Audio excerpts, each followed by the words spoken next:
அநியாயம் எங்க நடந்தாலும் சரி அதுக்கு அடி விழணும்.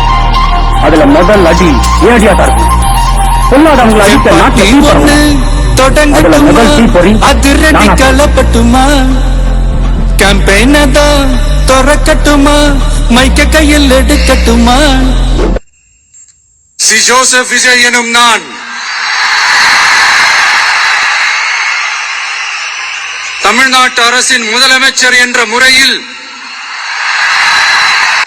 எனது கவனத்திற்குள்ளாவதும் தெரிய வருவதுமான எந்த பொருளையும் முதலமைச்சரின் கடமைகளை உரியவாறு நிறைவேற்ற தேவையான அளவுக்கன்றி ஒருவரிடமோ பலரிடமோ நேர்முகமாகவோ மறைமுகமாகவோ அறிவிக்கவோ வெளிப்படுத்தவோ மாட்டேன் என்று ஆண்டவன் மீது ஆணையிட்டு உறுதிமொழிகிறேன்.